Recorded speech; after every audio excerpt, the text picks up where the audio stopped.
At the risk of sounding like a war veteran, I've seen some good crossovers in my day. Yeah, I'm joking, but it's actually really serious. Yeah, I've seen some really good crossovers, and I'm really just talking about the Jimmy Timmy Power Hour. Like, that definitely set my expectations super high for any crossovers with TV shows. I know Butch Hartman did a little short crossing over Danny Phantom and his other shows too, but it was kind of underwhelming. It made me realize it's actually really hard to do one of these and do one of them right. And you know what? There is a prime example. As I've been going through all these Cartoon Network shows, I've noticed that they have a different way of going about crossovers and such, in a way that's very distinct from Nickelodeon. You know, Nickelodeon made events out of these crossovers. I know more recently they had the Title Zone, which is SpongeBob crossing over with itself, which I don't think counts. Jimmy Timmy Power Hour, like, they never had the characters in the same atmosphere before that. Cartoon Network is a little bit different. Like, Ed, Edd and Eddy might occasionally have a Billy and Mandy reference. I know Foster's Home had a Ed, Edd and Eddy reference, and I saw Mandy be in Foster's Home for Imaginary Friends before. Like, it seems like their separation of universes is a lot more fluid than Nickelodeon's. That's gotta mean some good and some bad things at the same time. I mean, personally, I'm not seeing a lot of positives, but I admire that they work a lot closer together and the universe is a little more conjoined than the normal one. I remember hearing about the Kids Next Door crossover with Billy and Mandy before. Not sure if it was a commercial or what was going on, but I remember it happened. And not just as a one-off joke, they had a full episode about it. Sure, Jimmy Timmy Power Hour thought it needed to take an hour to do it, but I guess Cartoon Network, if you think you could fit this into a half-hour episode, go ahead. So without further ado, let's dive into the grim adventures of the Kids Next Door.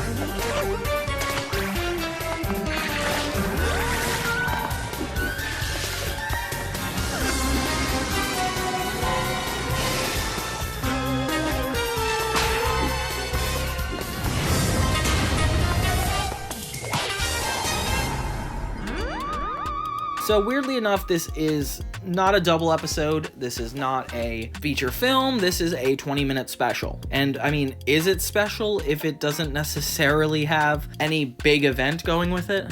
You just keep an eye on things while I'm gone. And keep your filthy mitts off my pants!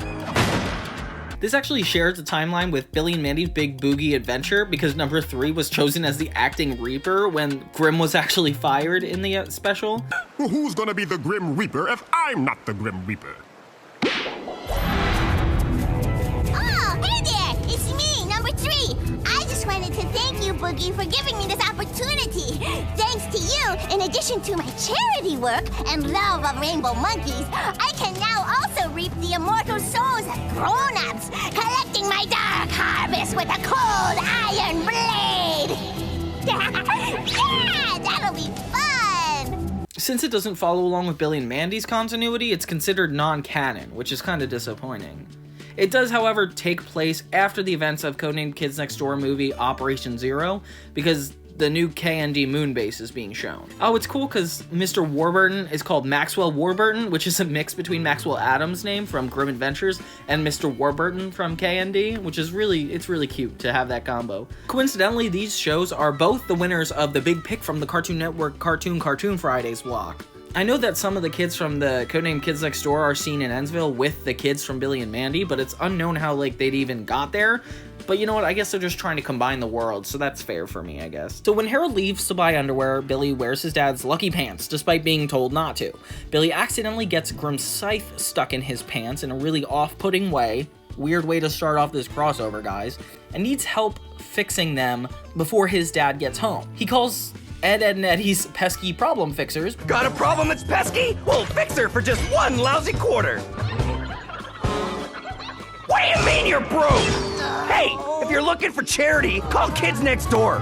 But Billy doesn't have any money, so Eddie tells him to call the Kids Next Door since, quote-unquote, they're cheap. This is already a really funny reference. Like, immediately I was worried because I was like, oh, it doesn't seem like, this doesn't really feel like a crossover. It feels like a Billy and Mandy episode, but the fact that they called them right off the bat is already funny. But if you guys already had the Ed and Eddy, why didn't you just incorporate them in it too? Whatever, missed opportunity, but it's beyond me, I guess. When the K&D arrive to fix the pants, they find out that they need 2x4 technology, so number 1 dresses up as Billy to prevent Billy's dad from finding out about his pants. Wow, great disguise, number 1. You look exactly like Billy. That is Billy. Why do you have a tomato strapped to your face?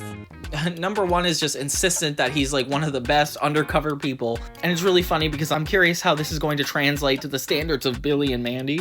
Billy and Mandy is a lot more existential and dark and has things happen for the sake of humor. And Kids Next Door definitely has like a more grounded approach to their stuff. Like they usually end on a good note. They seem to follow more logic than Billy and Mandy.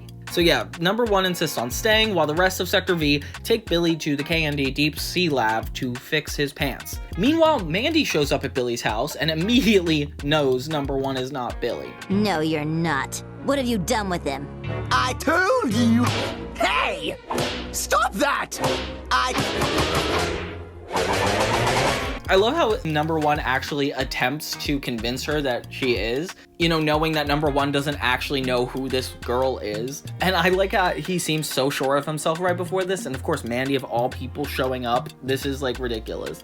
She ends up capturing number 1 and tortures him until he tells Mandy what's going on with the K&D. And we actually feel real concern for Nigel Uno because we know that the grim adventures of Billy and Mandy can get really dark and death can easily happen in this. So I immediately am worried about it because those kind of stakes don't easily translate to Kids Next Door, which is a lot more grounded. Meanwhile, the rest of Sector V are flying to Billy in the Deep Sea Lab when they get an urgent message from number 362.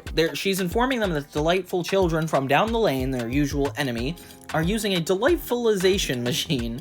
What? How did they make that up? And they are going to turn children into their delightful slate. Sector V reluctantly takes Billy on the mission because that's more important, I guess, and Pretty lights! Does this one make pudding?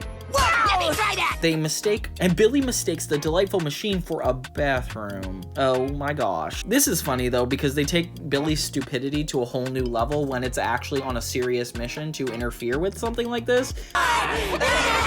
Excuse me, are you in line for the bathroom? Why, no. Like, that's a really funny crossover. So it ends up fusing him, the Lucky Pants, Grim Scythe, and the Delightful Children into the Delightful Reaper, a giant version of the Grim Reaper containing all the Delightful Children and Billy in this instance. Hey!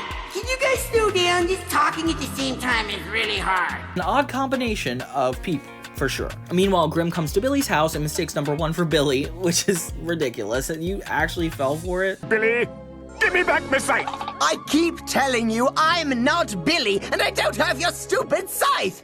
I ain't falling for that, Billy. Grim falls to the ground, saying that the horrible children have fused with his scythe and that he feels that they're strangely evil and delightful. So Grim doesn't really know what to make of this, and it's probably the one and only instant where the Grim world reacts to the K&D world like it's weird. I mean, for the most part, the K&D are the ones in the strange territory here. So Sector V returns to the moon base where Mandy is disguised as number 1. So she comes out and she's like, I'm number 1. And Mandy looks nothing like number 1. She's not even bald. But only number 5 seems to pick up on the fact that she's an imposter. Mandy convinces everybody that number 5 is actually crazy and losing her mind. Says it, number 1. So, who are you? Obviously, this girl is delirious after her last mission, sir. Perhaps she should be taken down to the med lab while I explain the situation to you. Good idea, number 1.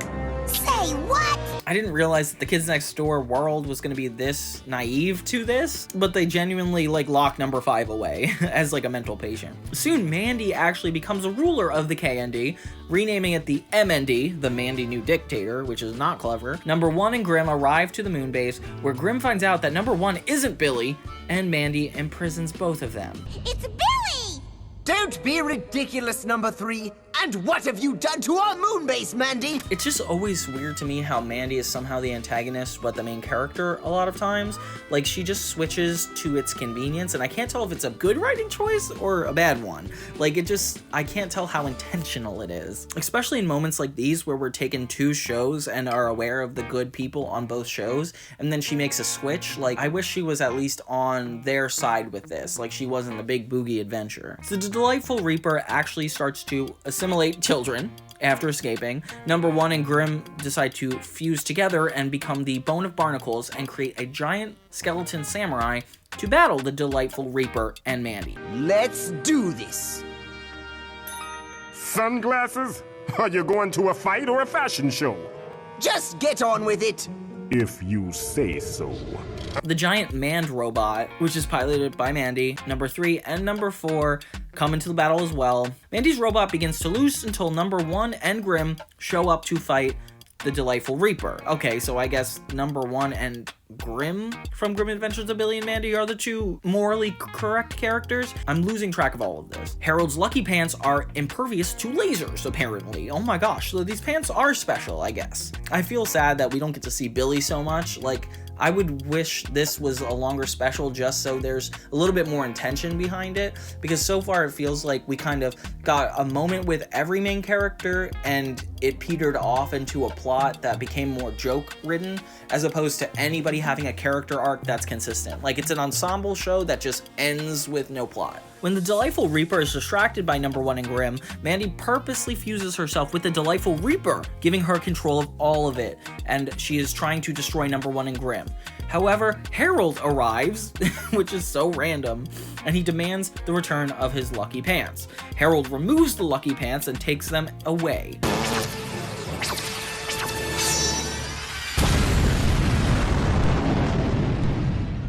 I wear the pants around here. Me, my pants. Me. Without the lucky pants, the Delightful Reaper, controlled by Mandy, is defenseless, and the Skeleton Samurai finishes it off, freeing all the kids inside of it. Mandy is taken away from the kids next door, and eventually she escapes, vowing revenge, even though this will never happen, and the special is pretty short, and everything goes back to the way it was except for number 1.